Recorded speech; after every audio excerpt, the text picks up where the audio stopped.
할렐루야, 반갑습니다. 바이블 스토리 산책 방송 시작합니다. 요한복음 16장 가도록 하겠습니다. 16장에 오시면 성령의 말씀을 하고 계세요. 근데 요한복음의 특징이 예수 그리스도께서 나는 누구이다 라는 자기 선언을 하시는 것도 큰 특징에 들어가지만, 또 하나는 여러 장에 걸쳐서 성령에 대해서 자꾸 말씀을 하신다는 거죠. 그만큼 이 요한복음이 가리키는 예수는 하나님의 아들의 신분으로 오신 예수 그리스도거든요. 그러니까 하나님의 아들, 그러니까 완전한 인성과 신성을 가지신 예수 그리스도신데, 그 예수 그리스도에서 부활 승천 이후에 이루실 것들에 대해서 말씀을 하시죠. 그 말씀 속에서 진리의 영, 성령을 너희에게 보내주리라는 말씀을 더 많은 예화와 그리고 더 많은 지면을 할애해서 말씀을 하고 계신다는 거죠. 연속적으로 또 말씀을 하시는데요. 14장의 25절부터 보혜사 성령을 너에게 보내주리라 라고 말씀을 하시잖아요. 근데 15장에서도 성령에 대해서 말씀을 하시거든요. 26절에 보시니까, 15장 26절에 보시니까 내가 아버지께로부터 너희에게 보낼 보혜사하고 아버지께로부터 나오실 진리의 성령이, 이렇게 말씀을 하세요. 그러면서 16장에서는 거의 전체적으로 성령에 대해서 또 말씀을 하세요. 그러니까 성부 하나님, 성자 예수님, 성령 하나님은 삼위 하나님이신데, 그 삼위 하나님의 사역은 각각의 사역이죠. 아버지의 사역, 아들의 사역, 성령의 사역이 있는데, 오늘 주님은 자신이 이제 부활하고 승천하시고 난 뒤에 이 남겨진 제자들, 또 무리들, 오늘날 성도들이죠. 이 성도들에게 상실감을 주시는 것이 아니고, 상실감이 아니라 너희는 오히려 기뻐해야 마땅하다라는 것을 말씀을 하세요. 왜 그렇습니까? 자, 예수님께서 내가 가야 너희에게 유익하니 성령이 너희에게 오시리라 말씀을 하시잖아요. 그러면 왜 주님이 하늘 보좌 우편으로 가셔야지 유익한가요? 단순히 생각을 해보시면, 예수님은 인간의 완전한 신성을 가지셨지만 인간의 몸으로 오셨기 때문에 인간의 수명의 그 한계를 가지고 계시는 거예요. 그런데 성령은 어때요? 영이시잖아요. 영은 한계가 없죠. 그러니까 하나님이 아담을 창조하시고, 그리고 그 아담을 흙으로 만드셨잖아요. 흙으로 만드시고 그 코에 생기를 불어넣으니까 생명이 되었다 그랬어요. 그러니까 아담이 창조받았을 때는 생명이 되었기 때문에 영생할 수 있는 존재로 탄생을 한 거예요. 그 생명이 뭔가요? 바로 성령이죠. 성령을 하나님은 허락하신 거죠. 호흡. 하나님의 호흡이잖아. 하나님의 호흡. 하나님의 영. 그죠? 사람은 육적인 존재로만 지음받은 것이 아니고 영적인 존재로 지음을 받았어요. 근데 영적인 존재이긴 하나, 하나님을 그래서 하나님 되게 할 수 있지만 반대편에서 악한 영이 들어왔기 때문에, 죄가 들어왔기 때문에 우리가 하나님을 또 부정할 수도 있는 거죠. 자, 어쨌든 이 성령이 오셔야 하는데, 그럼 성령은 뭐 하는 영이냐라는, 요한복음 4장에서 사마리아 여인과의 대화에서 성령에 대해서 말씀을 하실 때 신령과 진정으로 예배할지니라 그랬잖아요. 그 신령이 바로 성령이에요. 그러니까 성령은 예배하는 영이다 라는 거죠. 첫 번째, 예배하는 영이다. 두 번째로 성령은 요한복음 14장 17절이나 15장 26절에서 말씀하시는 것처럼 진리의 영입니다. 말씀의 영이에요.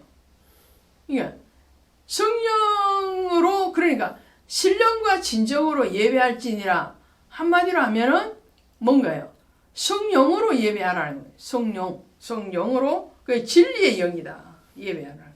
그 다음에 요한복음 14장 26절에 가면 성령이 친히 너희를 지도하리라 그러잖아요. 보이사 곧 아버지께서 내 이름으로 보내신 성령, 그가 너희에게 모든 것을 가르치고 내가 너희에게 말한 모든 것을 생각나게 하리라 그랬죠. 그러니까 성령은 뭐예요? 가르치는 영이고 기억하게 하는 영이에요. 그 성령의 사역은 엄청 많은 거예요. 그러니까 그 다음에 성령의 영은 뭐예요? 요한복음 16장 24절에 가시면 이렇게 되어 있죠.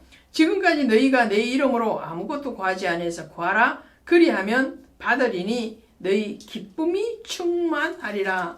그러니까 성령은 우리에게 기쁨을 주는 영이에요. 성령 충만해야 되는 이유 중에 하나가 뭐냐면 우리 심령에 기쁨이 솟아나는 거예요. 기쁨. 악령이 들어오면 불평하고 불만하고 좌절하고 우울하고 이렇습니다.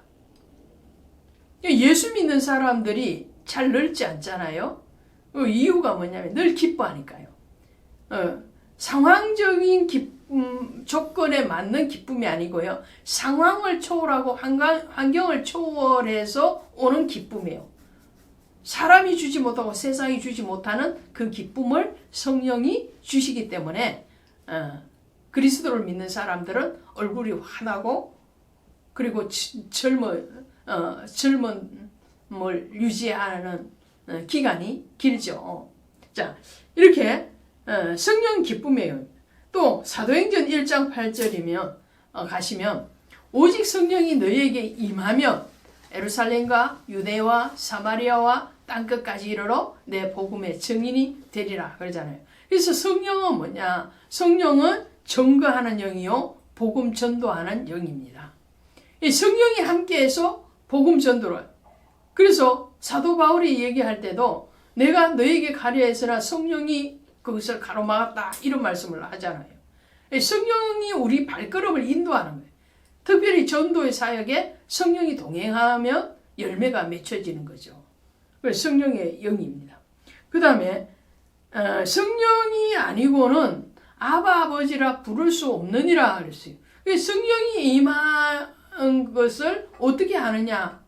많은 성도님들이요, 믿음의 의심의 씨앗이 딱 들어가기 시작하면요, 그것을 의심하는데 무엇을 의심하냐면, 제가 성령을 받았는지 안 받았는지 도무지 모르겠어요. 기도해도 뭐 응답도 없고 뭐 되는 일도 없고 뭐 이렇게 말씀을 하시거든요. 그러면 가장 극명하게 성령이 임재되어져 있다는 것을 어떻게 알 수 있느냐? 우리 갈라디아서 4장 6절에 가보시면 이렇게 되어 있어요. 한번 가보시면 4장 6절. 너희가 아들임으로 하나님이 그 아들의 영을 우리 마음 가운데 보내사 아빠 아버지라 부르게 하셨느니라. 할렐루야. 아들의 영이 뭐예요? 성령이죠. 그러니까 성령이 임하여져 있는 사람에게는, 임재된 사람에게는 하나님을 향해서 아버지라 할 수 있습니다.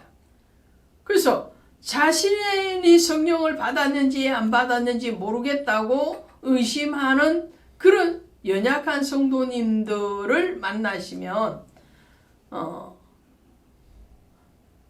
권사님 혹은 집사님이 아니면 성도님이 기도하실 때에 하나님 아버지라고 기도하십니까? 안 하십니까? 라고 물어보세요.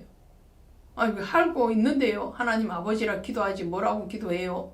이렇게 대답을 하시면 여러분 대답해 주셔야 됩니다. 그것입니다. 성령이 성도님 안에 함께 하시기 때문에 아버지라 부를 수 있는 겁니다. 막 불받아서 그냥 방언하고 예언하고 통변하고 막 귀신을 쫓아내고 막 그래야지만 성령이 온 게 아니에요.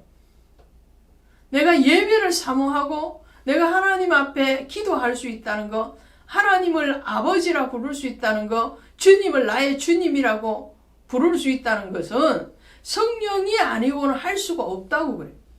그러니까 성령의 사역은 엄청나게 많아요. 예수님은 공생의 사역을 하셔서 우리를 구원을 하셨지만 그 구원에 대해서 우리에게 적용을 해주시는 분은 성령 하나님이에요. 그래서 예수님이 내가 가야지 유익하니 성령이 너희에게 오시리라 그 말씀을 하시는 거예요. 유익한 이유가 성령은 여러 가지 사역으로 우리에게 우리가 구원받은 자녀라는 것을 이 땅에서 삶에서 적용시켜 가게 하시기 때문에 그렇다라는 거예요. 7절에 이렇게 되어 있죠. 내가 떠나가는 것이 너에게 유익하니이나 내가 떠나가지 아니하면 보혜사가 너에게 오시지 아니할 것이요 가면 내가 그를 너에게 보내리니 그가 와서 죄에 대하여 의에 대하여 심판에 대하여 세상을 책망하시리라. 죄에 대하여라 하면 그들이 나를 믿지 아니하며 이렇게 말해요. 자, 그렇습니다. 성령이 오시면 다 우리를 지도하시고 깨우쳐 주세요. 그러니까 성령을 더 강구해야 되는 것은 우리가 하나님의 말씀에 대해서 주님의 복음 사역에 대해서 더 많이 깨닫기를 원해서 그런 거예요. 성령 자체가 우리에게 없어서 구하는 것이 아니고 이미 예수 그리스도를 믿는 자들 안에는 다 성령이 계시는 거예요. 그 성령의 사역이 바로 오늘 우리를 움직여 가시기를 원합니다. 그래서 13절에 보면 그러나 진리의 성령이 오시면 그가 너희를 모든 진리 가운데로 인다니 그가 스스로 말하지 않고 오직 들은 것을 말하며 장래일을 너희에게 알리시리라. 그렇죠. 진리의 영이에요. 진리의 영이기 때문에 우리를 그릇된 길에서 돌이키게 하요. 그리고 바르게 인도뿐만 아니라 그 말씀으로 우리를 세상에서 이기게 하시는 거예요. 그러면서 성령에 대해서 쭉 말씀을 하시죠. 자, 21절에 가지고 여자가 해산할 때가 하게 되면 그때가 이르렀으므로 권심하나 아기를 낳으면서 세상에 난 그 사람 난 기쁨으로 말미암아 그 고통을 다시 기억하지 아니하리라. 지금은 너희가 근심하나 내가 다시 너희를 보리니 너희 마음이 기쁠 것이요 너희 기쁨을 빼앗을 자가 없으리라. 여자가 해산하게 되었다라는 때를 말씀할 때는 예수 그리스도께서 십자가의 죽으심을 통해서 우리를 구원하실 것이라는 거죠. 예수님이 죽으셔야지 우리가 탄생하는 거예요. 할렐루야. 네. 아담이 깊이 잠들어야지 하와가 나오잖아요. 그런 거죠. 그러니까 예수님이 죽으실 때가 되어서 그것을 자꾸 예언을 하시니까 제자들이 근심하지만 그 근심이 이제 기쁨으로 올 것이라는 거죠. 예수의 부활과 그리고 성령의 오심으로 인하여서 영원한 기쁨이 샘솟는 기쁨이 너희 안에 있을 것이고 그 기쁨으로 주님이 이기셨던 것 같이 너희도 세상을 이기리라 말씀을 하시죠. 33절에 세상에서 너희가 환난을 당하나 담대하라 내가 세상을 이겼노라. 할렐루야. 오늘도 성령 하나님과 함께 승리합시다. 이깁시다. 그리고 그 기쁨으로 충만하시기를 주 예수의 이름으로 축원드립니다. 고맙습니다.